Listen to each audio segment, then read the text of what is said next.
समुद्र की गहराई से भी ज्यादा गहरा उसमें छुपा रहस्य है। जी हाँ दोस्तों, पृथ्वी का 71% हिस्सा आज भी पूरी तरह रहस्यों से भरा पड़ा है। समुद्र की गहराई में छुपे रहस्यों का पता लगाने के लिए साइंटिस्ट दिन रात मेहनत करते हैं और इसी मेहनत का नतीजा है कि हमें समुद्र के बारे में आए दिन नई नई चीजों की जानकारी होती रहती है। समुद्र की गहराई में दफन कई ऐसे राज हैं जो अब लोगों के सामने आ रहे हैं। समुद्र में चलाए जा रहे तलाशी अभियान से हमें कई रहस्य और रहस्यमय चीजों के बारे में पता चला है। तो चलिए आज के इस वीडियो में समुद्र के अंदर मिले 10 सबसे खास और अद्भुत चीजों के बारे में जानते हैं। Number 10, dugong. Dugong medium sized marine mammal है।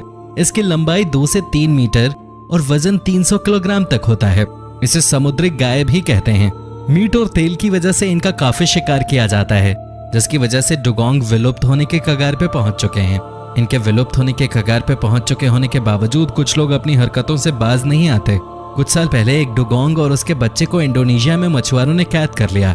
इन दोनों को कैद करके समुद्र के अंदर ही अलग पिंजरे में रखा गया था। कैद करने वालों ने मदर डुगोंग को जंजीर से बांध रखा था। इसे टूरिस्ट के लिए कैद किया गया था ताकि लोग डुगोंग को करीब से देख सकें। जब डाइवर्स को पिंजरे में कैद डुगोंग को देखने की इजाजत मिली, उसके बाद जंजीर में बंधे इस पुअर क्रीचर की फोटो पूरी दुनिया में वायरल हो गई। फोटो इंडोनेशिया एनिमल वेलफेयर तक पहुंची। उसके बाद मिनिस्टर ने मछुआरे की कैद से डुगोंग और उसके बच्चे को आजाद कराया। Number 9, train graveyard. समुद्र की गहराई में डूबा हुआ जहाज मिलना आम बात है, लेकिन अगर समुद्र में 90 फीट गहराई में ट्रेन के 2 इंजन मिलें तो फिर यह हैरान करने के साथ ही कई सवाल भी पैदा करता है। 1985 में न्यू जर्सी के समुद्र में पॉल हेल्पर ने 90 फीट की गहराई में ट्रेन के 2 इंजन का पता लगाया। डीप रिसर्च के बाद पॉल हेल्पर ने बताया कि ये दोनों स्टीम इंजन 222T मॉडल के हैं। इनका निर्माण लगभग 1850 में किया गया था। इंजन का वजन 15 टन था, जबकि उस समय इंजन का औसत वजन 35 टन हुआ करता था। आर्कियोलॉजिस्ट का कहना है कि ये दोनों इंजन निर्माण के कुछ समय बाद ही समुद्र में डूब गए, लेकिन ये समुद्र में डूबे कैसे, इस बात का जवाब किसी के पास नहीं है। कोई नहीं समझ पा रहा कि आखिर 15-15 टन के 2 इंजन समुद्र में डूबे कैसे। किसी भी हिस्टोरिकल डॉक्यूमेंट में इन दोनों इंजन का जिक्र नहीं है। Number 8, Silfra, the crack between 2 continents. 2 continents के बीच के बॉर्डर लाइन को मैप पे देखना तो काफी आसान है, लेकिन यही बॉर्डर लाइन समुद्र के अंदर देखने को मिल जाए तो फिर ये किसी सरप्राइज से कम नहीं है। आइसलैंड के थिंगवॉल्वटन लेक के टेक्टोनिक प्लेट्स में पड़ी लंबी दरार यूरोप और अमेरिका कॉन्टिनेंट्स को अलग करती है। सिल्फ्रा का दरार अर्थ सरफेस में पड़ी सबसे बड़ी दरारों में से एक है। डाइवर्स के लिए इसे एक टूरिस्ट प्लेस बनाया गया है। सिल्फ्रा की गहराई 60 मीटर तक है, लेकिन सेफ्टी को देखते हुए डाइवर्स को 18 मीटर तक ही जाने की इजाजत है। इस लेक के पानी का तापमान 2 डिग्री से 4 डिग्री सेल्सियस तक होता है। अत्यधिक ठंड के बावजूद सिल्फ्रा डाइवर्स का फेवरेट अट्रैक्शन बना हुआ है। सिल्फ्रा क्रैक एकमात्र ऐसी जगह है जहां आप 2 कॉन्टिनेंट्स के बीच डाइविंग कर सकते हैं। सिल्फ्रा क्रैक हर साल लगभग 2 सेंटीमीटर खिसक रहा है। Number 7, Apollo 11 engine. नासा का अपोलो मिशन मानव इतिहास के सबसे महत्वपूर्ण मिशन में से एक था। इस ऐतिहासिक मिशन से जुड़ी एक चीज काफी महत्वपूर्ण है। मार्च 2012 में अमेज़न सीईओ जेफ बेजोस की एक्सपेडिशन टीम ने अटलांटिक ओशन में अपोलो 11 मिशन में इस्तेमाल किए गए रॉकेट इंजन को ढूंढ निकाला। नासा समेत सभी का मानना था कि यह इंजन हमेशा के लिए गायब हो चुका है, लेकिन जेफ बेजोस के पर्सनल इंटरेस्ट की वजह से इस इंजन को 40 साल बाद दोबारा लोगों के सामने लाया जा सका। मिशन के दौरान एस्ट्रोनॉट्स को स्पेस में लॉन्च करने के बाद F1 रॉकेट इंजन 5000 माइल्स प्रति घंटे की स्पीड से अर्थ एनवायरनमेंट में वापस आते हुए अटलांटिक ओशन की गहराई में खो गया था। 2012 में जब इसे ढूंढने के लिए सर्च ऑपरेशन चलाया गया तब यह इंजन 14,000 फीट की गहराई में मिला। ओशन से निकालकर इसे सियाटल की म्यूजियम में रखा गया है।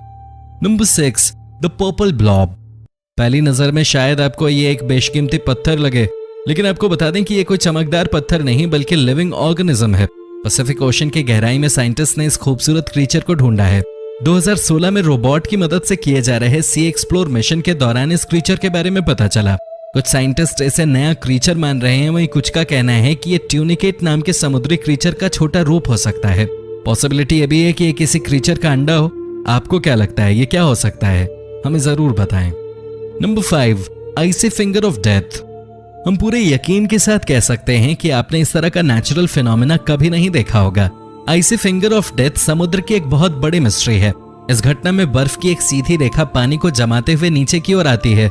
बर्फ की लाइन जैसे ही समुद्र की गहराई में सतह तक पहुंचती है, यह और तेजी से बढ़ने लगती है और अपने कांटेक्ट में आए सभी जीवों की जान ले लेती है।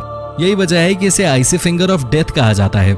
सतह पर आते ही इस बर्फ के संपर्क में आने वाले सभी जीव इसी में फंस जाते हैं, जिससे जाल में मछली फंसती है। फंसने के तुरंत बाद ही जीव की मौत हो जाती है। बीबीसी ने इस घटना को अपने कैमरे में कैद किया था। उसके बाद ये पूरी दुनिया में वायरल हो गया। इस फिनोमेना के बारे में साइंटिस्ट का कहना है कि समुद्र के ऊपरी और निचले हिस्से में तापमान में अंतर होने की वजह से बर्फ की लाइन जानलेवा हो जाती है। Number 4, the world's oldest shipwreck. Bulgaria के ब्लैक सी में रिसर्चर्स ने सबसे पुराने जहाज को ढूंढा है। यह जहाज लगभग 2400 साल पुराना है। इसे 2000 मीटर की गहराई में ढूंढा गया। इसे लकड़ी से बनाया गया था और इसकी लंबाई 23 फीट थी। जिस जगह पर यह जहाज डूबा था वहां ऑक्सीजन की काफी कमी है, जिस वजह से लकड़ी से बने होने के बावजूद यह आज भी वेल प्रिजर्व्ड है। अत्यधिक गहराई में होने की वजह से इस जहाज को पूरी तरह से एक्सप्लोर नहीं किया जा सका है और एक्सप्लोरेशन प्रोग्राम आगे बढ़ाने के लिए रिसर्चर्स को एक्स्ट्रा फंड्स की भी जरूरत है। Number 3, the Baltic Sea anomaly. Baltic Sea anomaly समुद्र के बड़े रहस्यों में से एक है। 2011 में सोनार इमेज की मदद से पीटर लिंडबर्ग ने इसे ढूंढा था। पहली नजर में कोई भी इसे आसानी से एलियन शिप मान सकता है। ये एलियन शिप की तरह ही गोल है। इस ऑब्जेक्ट का डायमीटर 200 फीट है। ये किसी भी एंगल से नेचुरल फॉर्मेशन नहीं लगता है, जिस वजह से लोग इसे एलियन शिप मानने लगे। सोनार इमेज मिलने के बाद जब दूसरी टीम इस ऑब्जेक्ट के बारे में पता लगाने गई तो इस ऑब्जेक्ट के पास पहुंचते ही इनके सभी इलेक्ट्रिकल डिवाइसेस ने काम करना बंद कर दिया।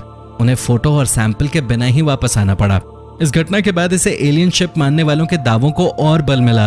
हालांकि 2012 में ओशन एक्स की एक टीम उस मिस्टीरियस ऑब्जेक्ट तक पहुंचने में कामयाब रही।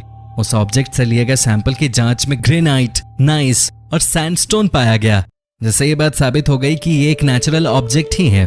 साइंटिस्ट का कहना है कि ग्लेशियल और पोस्ट ग्लेशियल प्रोसेस की वजह से इसका आकार गोल हो गया। Number 2, SS Gairsoppa. Odyssey marine exploration company के लिए 1941 में डूबे एसएस गेरसोपा जहाज को ढूंढना किसी लॉटरी से कम नहीं था। चांदी से लदा हुआ ये मर्चेंट शिप 1941 में जर्मनी के हमले में डूब गया था। इस हमले में 85 लोगों की जान भी गई। डूबने के बाद 70 सालों तक इस जहाज का कोई सुराग नहीं मिला। 2011 में ओडिसी मरीन एक्सप्लोरेशन ने इस जहाज को ढूंढ निकाला। एसएस गेरसोपा समुद्र में 4700 मीटर की गहराई में था। जहाज के साथ ही कंपनी को चांदी का खजाना भी मिल गया। 2011 में एसएस गेरसोपा से मिली चांदी की कीमत $200 मिलियन थी। चूंकि यह जहाज ब्रिटिश सरकार की थी तो चांदी पे भी उन्हीं का हक था। हालांकि ओडिसी मरीन और ब्रिटिश सरकार के बीच हुई डील के मुताबिक 80% चांदी ओडिसी मरीन और सिर्फ 20% ब्रिटिश सरकार को मिलने की बात तय हुई। अब तक एसएस गेरसोपा से 48 टन चांदी निकाली जा चुकी है। Number 1, Antikythera mechanism. Antikythera mechanism को दुनिया का पहला कंप्यूटर माना जाता है। 1901 में रिसर्चर्स ने समुद्र की गहराई में एक एंशिएंट शिप का पता लगाया। इस जहाज से कई प्राचीन चीजें मिली, लेकिन इन सभी में से लकड़ी के बॉक्स में रखे एक सामान ने सभी का ध्यान अपनी ओर खींचा। लाख कोशिशों के बावजूद कोई नहीं बता सका कि आखिर यह है क्या। 1971 में न्यूक्लियर फिजिसिस्ट चार्लम्पोस काराकालोस ने इस ऑब्जेक्ट के एक्सरे और गामा रे इमेज की स्टडी के बाद बताया कि एक कंप्यूटर है जिसे रोमन साइंटिस्ट ने बनाया था। इसका उपयोग एस्ट्रोनॉमिकल इवेंट्स को प्रेडिक्ट करने में किया जाता था। साइंटिस्ट का कहना है कि यह कंप्यूटर लगभग 1800 से 200 साल पुराना है। वीडियो कैसी लगी कमेंट में जरूर बताएं और चैनल को सब्सक्राइब करना न भूलें। धन्यवाद।